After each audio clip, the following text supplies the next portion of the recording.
ও মাদক সেবন স্বাস্থ্যের পক্ষে ক্ষতিকর। এই গল্পের সমস্ত চরিত্র ও ঘটনাবলী সম্পূর্ণ কাল্পনিক।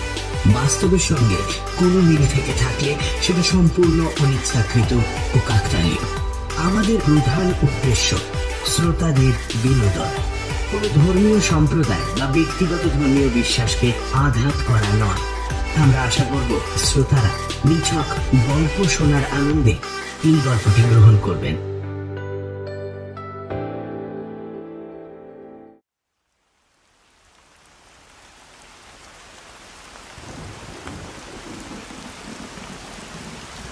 সকাল থেকে এক নাগাড়ে বৃষ্টি হচ্ছে, থামবার কোনো নাম নিচ্ছে না। মাঝে মাঝে ছোট বিরতি নিচ্ছে বটে, কিন্তু তাতে লোকজনকে বাড়িতে আটকে রাখতে কোনো অসুবিধা হচ্ছে না। দুপুরের পরে বৃষ্টি একটু কমে এলো।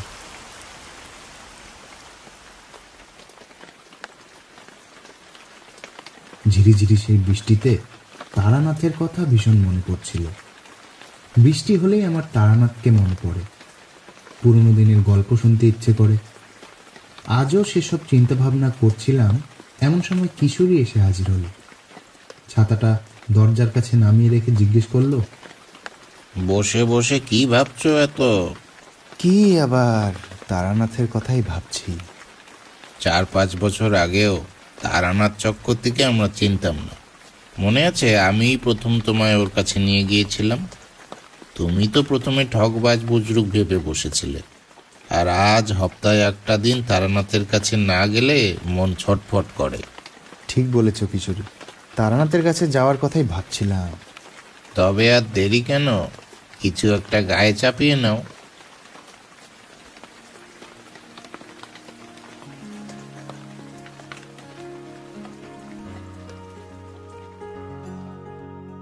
মোড়ের মাথার দোকান থেকে গরম গরম বেগুনি আর ফুলুরি নিয়ে নিলাম।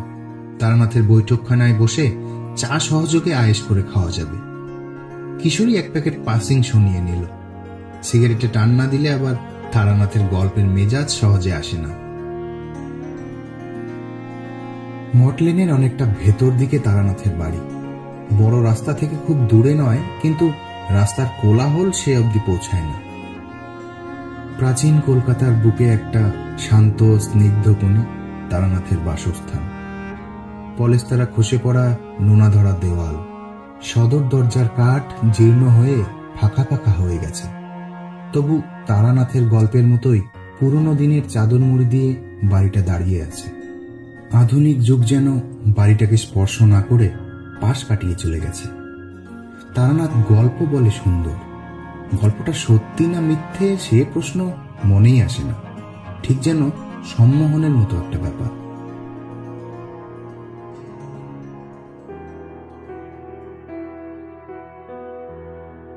দরজাটা ভেজানো ছিল, সেটা ঠেলে ঘরে ঢুকতেই দেখি তারানাথ তক্তপোষে বসে আছে। আমাদের দেখে বলল, ঠান্ডা মতো লেগেছে বুঝলে, তাই আদা দিয়ে চা করতে বললাম। সেদিন ছেলেটার সর্দি জ্বর হয়েছিল, ভূপেন ডাক্তার এসে কাপ সিরাপ দিয়ে গেল। আমার কাছে অবশ্য ওষুধের দাম নেয় না, তার ছেলের কোষ্ঠী আমিই করে দিয়েছিলাম কিনা। কিন্তু ওইসব রংচঙে ওষুধ খাওয়ার চেয়ে দেশি টুটকায় কাজ হয় বেশি। সর্দি কাশি হলে তাই আমি আদা দিয়ে চা খাই। বড় জোর মুখে 2-1 দানা কাবাব চিনি রাখি, তাতেই দিব্যি সেরে যায়। কাবাব চিনি চিনো তো? ওই যে ছোট্ট লেজওয়ালা গোলমরিচের মতো দেখতে। এর মধ্যেই চা এসে গেল। তারানাথ 1 কাপ তুলে নিয়ে শুরুত করে চুমুক দিয়ে বলল, বৃষ্টি বাদলার দিন তোমরা আসবে সেটা জানা ছিল, তাই বেশি করে চা করতে বলেছিলাম। নাও, বসে না থেকে গরম থাকতে থাকতে শেষ করে ফেলো। আমরা বেগুনি আর ফুলুরি বার করে তারানাথের সামনে রাখলাম। তারানাথ বলল, বাঙালি খেতে জানে কি বলো?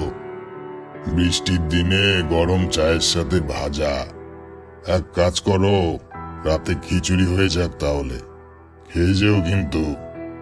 বললাম, সে হতেই পারে, যদি একটা জমাটি গল্প শোনান আজকে।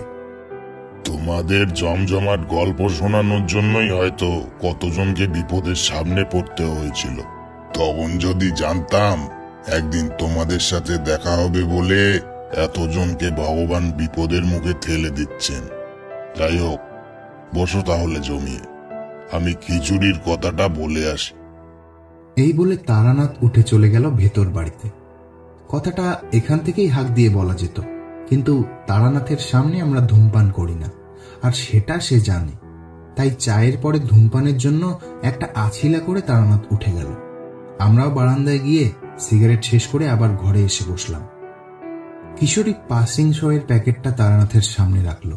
সেই প্যাকেট থেকে একটা সিগারেট ধরিয়ে তৃপ্তির ধোঁয়া ছেড়ে তারানাথ বলতে শুরু করলো।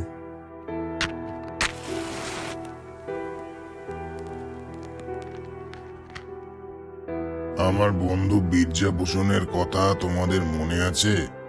সেই যে নদীর পাড়ে কাকের বাসা খুঁজতে গেল কাপালিক। তো তাদের তো দুই ভাইয়ে মিল হয়ে গেল। আমিও সেখান থেকে বিদায় নিয়ে চলে এলাম। বড় ভালো লেগেছিল ছেলেবেলার বন্ধুর সাথে কতদিন পরে আবার দেখা। বেশ কিছুদিন তাদের কথা প্রায়ই মনে পড়ত। তারপরে যা হয়, একটা মাত্র জিনিস নিয়ে মানুষের মন ব্যাপিত থাকতে পারে না। ধীরে ধীরে অন্য সাম্প্রতিক ঘটনা এসে সে জায়গা দখল করল। কত জায়গায় বেরিয়ে বেড়ালাম, কত অদ্ভুত চরিত্র দেখলাম। বছর কেটে গেল অনেক।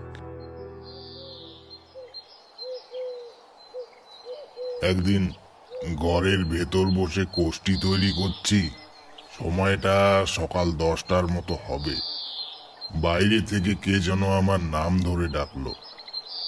বারান্দায় বেরিয়ে এসে দেখলাম কেউ কোথাও নেই। সে আবার কি? স্পষ্ট ডাকটা শুনলাম। কিরকম হলো ব্যাপারটা?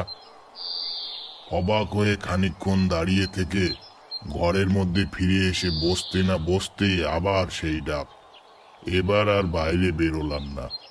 আমি বুঝতে পেরে গেছি বেরিয়ে কাউকে দেখতে পাবো না। তার চেয়েও বড় কথা, যে ডাকছে তার গলার স্বরটা আমার খুব চেনা। যদিও সে সময় কিছুতেই ঠিক করতে পারলাম না কার গলা সেটা। সেদিন রাত্রিরে শুয়ে স্বপ্ন দেখলাম আমি যেন আবার বীরজাভূষণের বাড়ি গিয়েছি। বীরজাভূষণ কি যেন সব বলতে লাগলো। তার ঠোঁট নড়ছিল, কিন্তু স্বপ্নের মধ্যে সে কি বলছে আমি কিছুই বুঝতে পারছি না। সেকালের সাইলেন্ট ছবির মতো। কথা বলতে বলতে বীরজা একবার হাত তুলে চোখ মুছল। কি বলছে বীরজা? ঘুম ভেঙে বিছানায় উঠে বসলাম আমি। নিশুতি রাত তখন ঝিমঝিম করছে।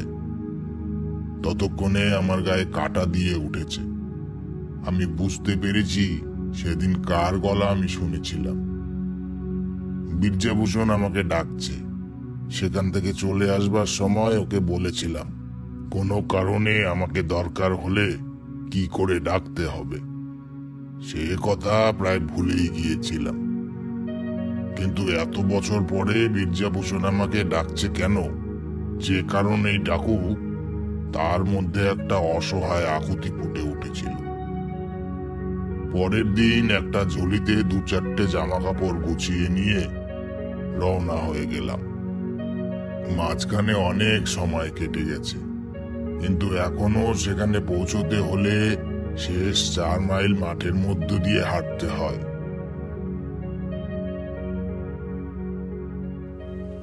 সুন্দর রোদে ভরা এক সকালে ইউনিয়ন বোর্ডের রাস্তার উপর বাস থেকে নেমে হাঁটতে শুরু করলাম। বীরজাভূষণের বাড়ি পৌঁছালাম প্রায় দুপুর নাগাদ। পৌঁছেই দেখতে পেলাম একটা আবছায়া অন্ধকার সারা বাড়িটাকে যেন ঘিরে রেখেছে। বাড়ির কাছাকাছি পৌঁছে একটা মরা পচা গন্ধ নাকে এলো। এই গন্ধ সবার পক্ষে টের পাওয়া সম্ভব নয়। মধুসুন্দরী দেবীর কৃপায় এই ক্ষমতা কেবল আমারই রয়েছে। একটা ভয়ানক বিপদের মধ্যে এসে পড়েছি সেটা বুঝতে অসুবিধে হলো না। সাধারণ কোনো প্রেতাত্মার প্রভাব এটা নয়। বেশ কঠিন হবে বিপদ থেকে উদ্ধার পাওয়া। বাড়ির ভেতরে ঢুকেই যেটা চোখে পড়ল তা হলো তুলসী তলার তুলসী গাছ শুকিয়ে কালো হয়ে রয়েছে। মোটের উপর চারপাশে যা যা লক্ষণ দেখা যাচ্ছে সবকিছুই ইশারা করছে একটা অশুভ ব্যাপারের প্রতি। তবে সেসব বাড়ির কাউকে বুঝতে দিলাম না। আগে থেকেই যে সবাই ভয়ানকভাবে অসহায় বোধ করছে, তাতে নতুন করে আর এসব জানিয়ে কোনো লাভের কাজ হবে না। এমন বিপদের সময়েও আপ্যায়নের ত্রুটি হলো না। মৃগেল মাছের ঝোল দিয়ে দুপুরের খাওয়া সারলাম। খাওয়ার পরে দুটি মর্তমান কলা গলাধকরণ করে পুকুরের ধারের রোয়াকে এসে বসলাম। বীরজা বলল, অনেক দূর থেকে এসেছিস, এই বেলাটা বিশ্রাম কর, সন্ধ্যায় সব কথা তোকে খুলে বলবো। আমিও আর কথা না বাড়িয়ে সেখানেই গাছের ছায়াতে শুয়ে একটা লম্বা ঘুম দিয়ে নিলাম। সন্ধ্যায় একটু দেরি করে ঘুম ভাঙল। ঘুম ভেঙে উঠে চোখে মুখে জল দিয়ে বারান্দায় এসে বসলাম। বীরজা একটা হুকো নিয়ে এসে আমার পাশে বসলো। হুকোতে কয়েকটা টান দিয়ে বীরজা বলল, তোকে সবটা প্রথম থেকেই খুলে বলছি, তাহলে তোরই বুঝতে সুবিধে হবে। 2 মাস মতো হবে এই উৎপাত শুরু হয়েছে। প্রথমে একদিন রাতের বেলায় হঠাৎ একটা চিৎকার শুনে সবাই ঘর থেকে বেরিয়ে আসি, কিন্তু কোথাও কাউকে দেখতে পেলাম না। সেদিনটা আর কিছু বুঝতে পারা গেল না। আবার যে যার ঘরে গিয়ে শুয়ে পড়ল। তারপর থেকে প্রায়ই এই চিৎকার শোনা যেতে লাগলো। এরপরে তার সাথে যোগ হলো হাসি।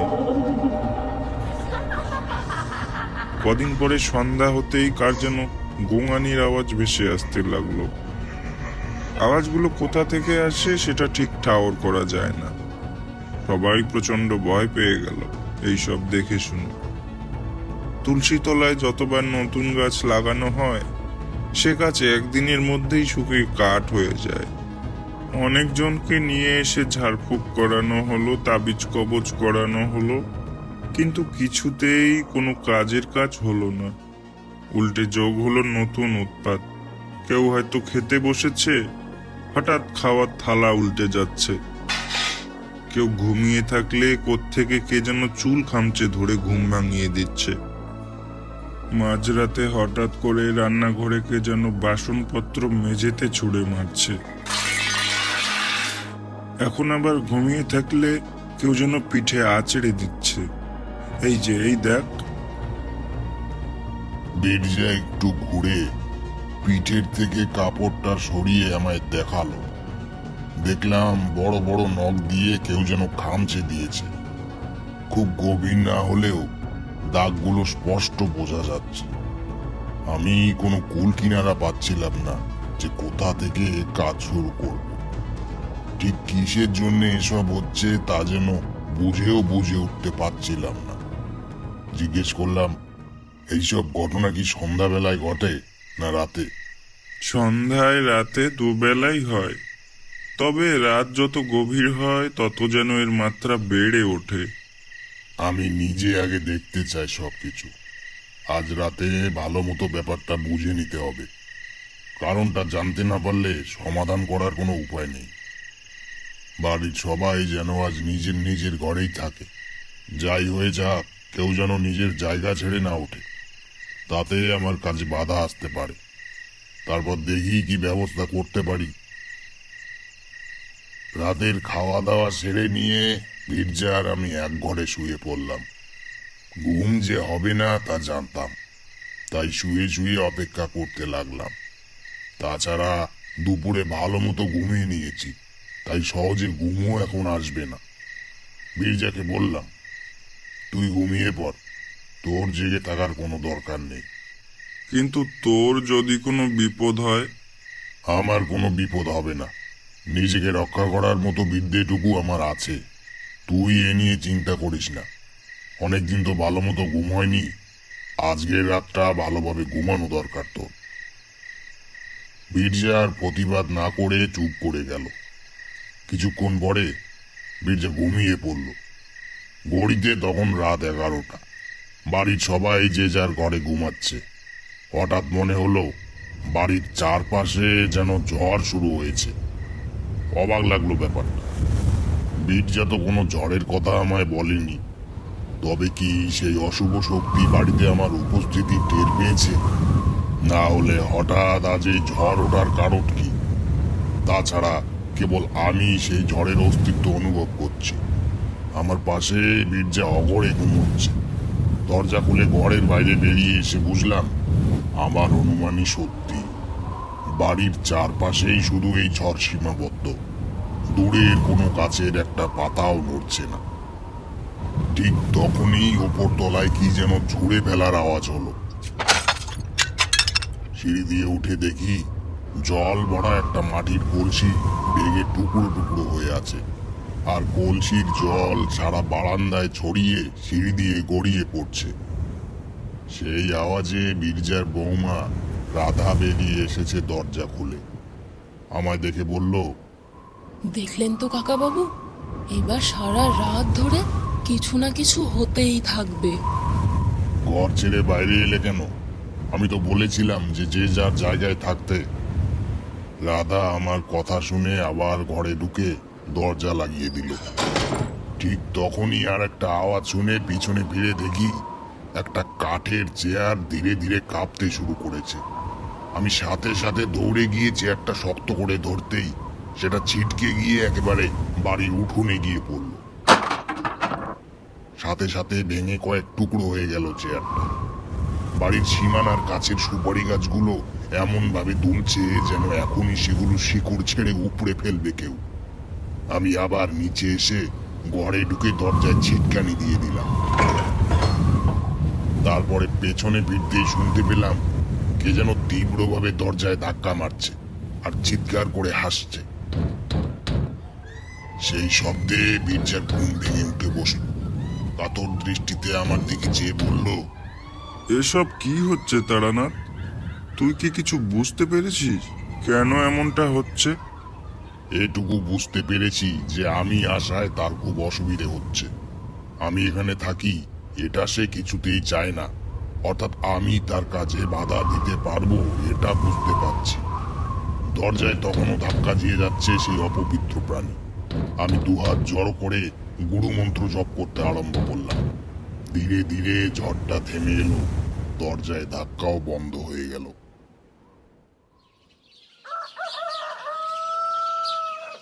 পরদিন সকালে বীরজাকে বললাম আমি একটা যজ্ঞ করতে চাই, কিন্তু সেটা এই বাড়িতে হবে না। এই বাড়ি বর্তমানে অপবিত্র, তাই কোনো পবিত্র স্থানেই এই যজ্ঞ করতে হবে। শ্মশান হলে সবচেয়ে ভালো হয়। বীরজা বলল, বেশ তো, তবে তুই শ্মশানেই যজ্ঞটা কর। গায়ের সবাই আমাদের অবস্থার ব্যাপারে জানে, তোর কোনো অসুবিধে হবে না। ঠিক আছে, আমি তাহলে ফর্দ করে দিচ্ছি, তোমরা সব জোগাড় করে রাখো। আর একটা কথা, এই যজ্ঞ যতক্ষণ সম্পূর্ণ না হয় কেউ যেন মুখে কিছু না দেয়।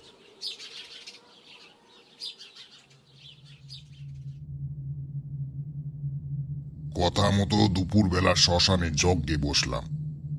বীরজাভূষণের পরিবার ছাড়াও গায়ের কিছু লোকও যজ্ঞ দেখার জন্য হাজির হয়েছে দেখলাম। হোমের আগুন জেলে যজ্ঞ শুরু করলাম। বেলপাতায় করে ঘি ঢালতে লাগলাম আগুনে। কিন্তু যখনই আহুতি দিতে যাব তখনই রাধার কোলের ছেলে তারস্বরে কেঁদে উঠল। এভাবে যতবার আহুতি দিতে যাই ততবার একই ঘটনার পুনরাবৃত্তি ঘটতে লাগলো। বুঝতে পারলাম সমস্যাটা আসলে কোথায়। আমি এবার পূর্ণাহুতি দেবার জন্য তৈরি হলাম, আর সাথে সাথে কোথা থেকে একটা ঝড় এসে সবকিছু উড়িয়ে নিয়ে যাওয়ার মতো অবস্থা তৈরি করলো। শ্মশানের ছাই চারিদিকে উঠতে উঠতে এক ঘন কুয়াশার মতো অবস্থা সৃষ্টি করলো। সেই কুয়াশার মধ্যে দেখলাম একটা মুখ ঠিক আমার মুখের সামনে এসে পড়েছে। বিভৎস সেই মুখে চাপ চাপ অন্ধকার। মুখটা এবার বলে উঠল, যদি মরতে না চাস তবে বন্ধ কর এই যজ্ঞ, চলে যা এখান থেকে, এদের বাঁচানোর ক্ষমতা তোর নেই, চলে যা তুই, যা বলছি। সেই অবস্থায় পড়লে অন্য কেউ কি করত তা জানি না, কিন্তু আমি মধুসুন্দরী দেবীর সংসর্গে থেকেছি। এই যোগিনী আমায় ভয় দেখাতে পারবে না। আমি চিৎকার করে বললাম, যে যেখানে আছেন সেখানেই থাকবেন, কেউ নিজের জায়গা ছেড়ে উঠবেন না। তারপর আগুনে পূর্ণাহুতি দিতেই চারিদিকে সব আবার স্বাভাবিক হয়ে এলো।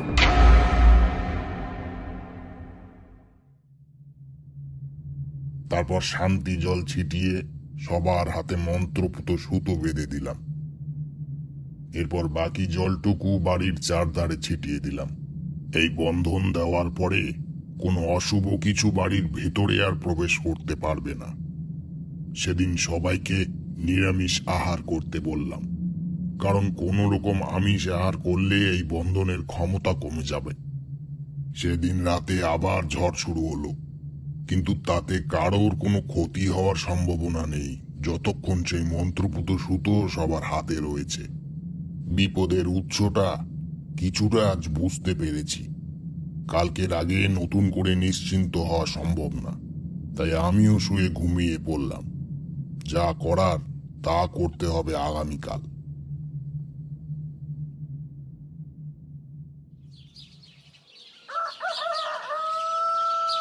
সকালে উঠে বাড়ি থেকে বেরিয়ে পড়লাম। কয়েকটা জিনিস সংগ্রহ করা ভীষণ দরকার। এরপরের কাজে দ্রব্যগুণের প্রয়োজন রয়েছে। সেসব জোগাড় করে যখন ফিরে আসছি তখন সন্ধ্যা নেমেছে। আরেকটা কাজ তখনও বাকি ছিল। তাড়াতাড়ি পা চালিয়ে আবার শ্মশানে এসে উপস্থিত হলাম। ধুনি জ্বালিয়ে মন্ত্র পড়তে শুরু করলাম। চারিদিক শুনশান, শুধু মাঝে মাঝে রাত চড়া পাখির ডাক ছাড়া। মন্ত্র শেষ করে আহুতি দিতেই ধুনির আগুন থেকে কিছুটা ধোঁয়া কাঁপতে কাঁপতে ওপরে উঠে এলো। তারপর অনির্দিষ্টভাবে এগিয়ে চলল। আমি উঠে চলতে শুরু করলাম সেই ধোঁয়ার পেছন পেছন। শ্মশানের পেছনের দিকে জঙ্গলে ঢুকে কিছু দূর গিয়ে একটা জায়গায় ধোঁয়াটা স্থির হয়ে হালকা হয়ে গেল।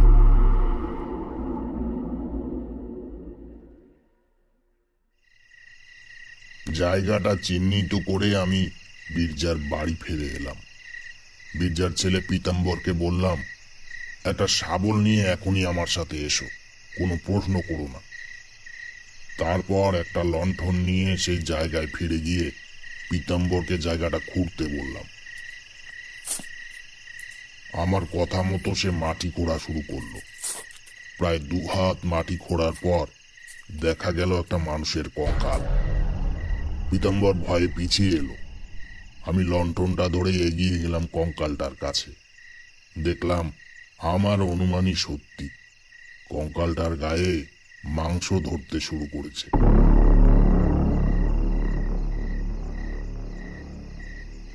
পীতাম্বরকে বললাম আগের মতোই আবার মাটি চাপা দিয়ে দিতে।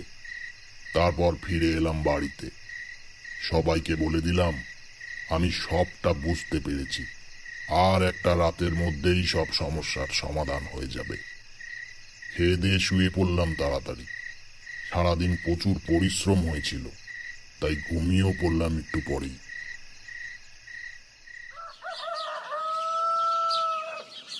সকালে উঠেই প্রথমে রাধার ছেলের শরীরে গাত্র বন্ধন করে দিলাম। রাধাকে বললাম আজ যেন কিছুতেই ছেলেকে কোল ছাড়া না করে। আর কিছু না হোক, মায়ের কোল থেকে তার সন্তানকে কেড়ে নেওয়াটা অন্তত কোনো অপশক্তির কাছে খুব একটা সহজ কাজ নয়। এরপরে বাড়ির সকলকে গণ্ডি কেটে দিয়ে সেই গণ্ডির মধ্যে থাকার নির্দেশ দিয়ে পরের কাজ শুরু করলাম। বাড়ির উঠোনে বড় করে হোমের আগুন জ্বালিয়ে যজ্ঞে বসলাম। সাথে সাথে আবার সেই ঝড় শুরু হলো। আমি মন্ত্রোচ্চারণ চালিয়ে যেতে লাগলাম। প্রচন্ড ঝড়ের মধ্যেও হোমের আগুনে ঘি ঢালতে লাগলাম বেশি করে। দাউ দাউ করে জ্বলে উঠল আগুন। মন্ত্রোচ্চারণ শেষ করে এবার অপশক্তিকে আহ্বান করলাম। তুই যেই হোস না কেন, যে উদ্দেশ্য নিয়ে তুই এসেছিস তা আমি সফল হতে দেব না। সাহস থাকলে সামনে আয়, নিজেকে দেখা আমার সামনে। দেখলাম চারপাশ থেকে একটা বেগুনি ধোয়ার কুণ্ডুলি ধীরে ধীরে একটা আকার নিচ্ছে, ঠিক যেন আমার সামনে এক স্ত্রী মূর্তি দাঁড়িয়ে।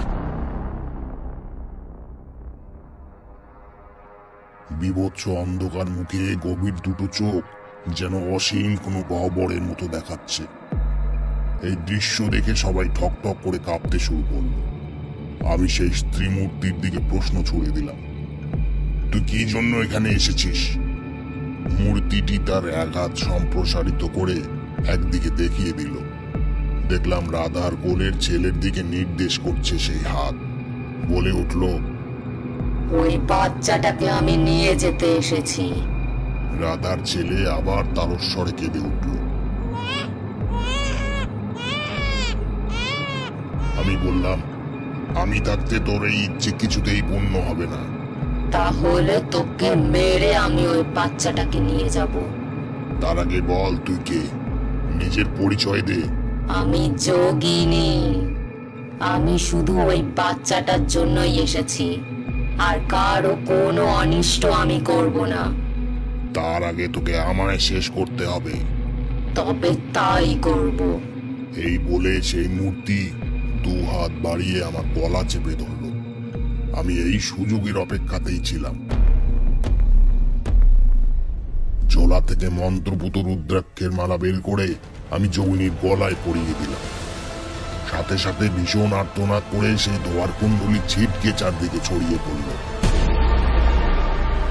তারপর সব শান্ত হয়ে আসলো, যেন কিছুই হয়নি এতক্ষণ।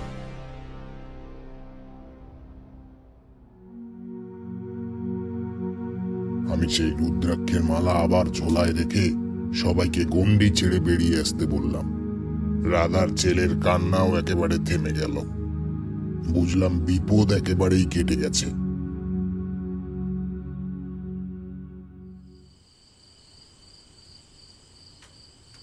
রাতে খাওয়া দাওয়া সেরে সবাইকে সবকিছু খুলে বললাম। এই পৃথিবীতে মানুষ ছাড়াও আরো বিভিন্ন প্রাণীর অস্তিত্ব আছে। এরা ভিন্ন জগতের প্রাণী। চোখে এদের কাউকে দেখা যায় না। এদের ক্ষমতা মানুষের চেয়ে বহুগুণে বেশি বলে কিছু মানুষ এদের মন্ত্র বলে বশে আনে নিজের উদ্দেশ্য চরিতার্থ করার জন্য। এদেরই মধ্যে এক প্রাণী হলো যোগিনী। এক কাপালিক এর সাধনা করে একে বশে এনেছিল। মৃত্যুর আগে সেই কাপালিক একে মুক্ত করে যায়নি। কাপালিকদের দাহ করার নিয়ম নেই, তাই এই যোগিনীও কাপালিকের সাথে তার কবরে বন্দী ছিল। কিন্তু যখন সে আবার জন্ম নিল, তখন এই যোগিনীও মুক্ত হয়ে সেই কাপালিকের দেহাবশেষে প্রাণের সঞ্চার করার জন্য রাধার ছেলেকে নিয়ে যেতে এসেছিল। সে একটু একটু করে রাধার ছেলের শরীর থেকে প্রাণরস শুষে নিয়ে কাপালিকের শরীরকে জাগাতে চেয়েছিল প্রতিশোধ নেওয়ার জন্য। কারণ রাধার পুত্র সন্তানই ছিল আগের জন্মের সেই কাপালিক। আমি সব জানতে পেরে তাকে মুক্ত করে দিলাম। অবশ্য আবার জন্মগ্রহণ না হলে এটা করা সম্ভব ছিল না।